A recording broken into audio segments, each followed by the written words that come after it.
नमस्कार दोस्तों।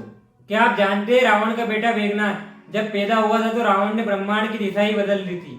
इतना ही नहीं, उसने 9 ग्रहों को भी अपने वश में कर लिया था ताकि उसका बेटा अमर हो जाए। आखिर क्यों मेघनाथ को इंद्रजीत कहा गया और कैसे इसकी जन्म कुंडली ने रामायण की दिशा बदल दी थी, तो चलिए दोस्तों जानते हैं इस कहानी के बारे में।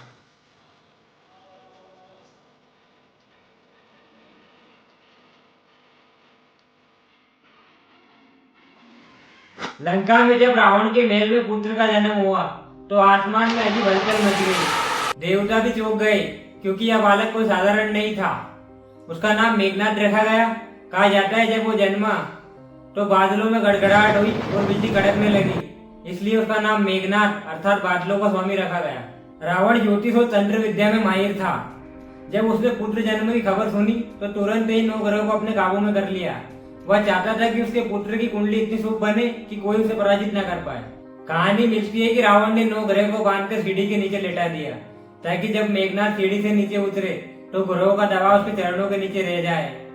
रावण की योजना थी कि उसका बेटा हर युद्ध में विजयी और अमर हो, लेकिन सभी ग्रह चुप नहीं बैठे, विशेषकर शनिदेव। कहा जाता है जब शनिदेव को जबरदस्ती झुकाया गया तो उन्होंने धीरे से अपनी नजर तिरछी कर दी और इस नजर ने पूरा भविष्य बदल लिया।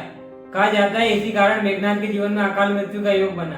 चाहे रावण ने जितनी कोशिश की हो, लेकिन किस्मत को अपने काबू में नहीं कर पाया।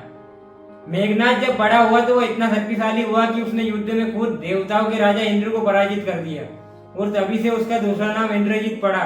इंद्रजीत यानी इंद्र को जीतने वाला।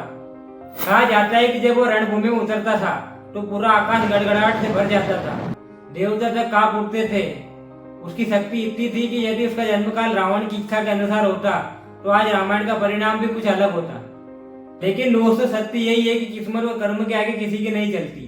रावण ने 9 ग्रह को बांधकर भविष्य को बदलने की कोशिश की, लेकिन शनिदेव की एक नजर ने सब कुछ खत्म कर दिया। मेघनाथ जो कि अमर होना चाहिए था, युद्ध में श्री राम के भाई लक्ष्मण द्वारा मारा गया। तो दोस्तों यह कहानी हमें सिखाती है कि अत्यधिक अभिमान और प्रकृति से छेड़छाड़ कभी भी स्थायी नहीं होती। हमेशा धर्म की जीत और अधर्म का नाश तय है। तो दोस्तों यह थी रावण के बेटे मेघनाथ की जन्म गाथा, जिसमें 9 ग्रह को वश में करने का राज छुपा हुआ था। आपको क्या लगता है, यदि रावण सफल हो जाता तो क्या रामायण का परिणाम बदल जाता? अपनी राय हमें कमेंट में जरूर बताएं। तो चलिए दोस्तों आज के लिए बस इतना ही, मिलते हैं अगले वीडियो में। अगर आपको हमारा वीडियो अच्छा लगा हो तो वीडियो को लाइक करें और ज्यादा से ज्यादा शेयर करें। धन्यवाद।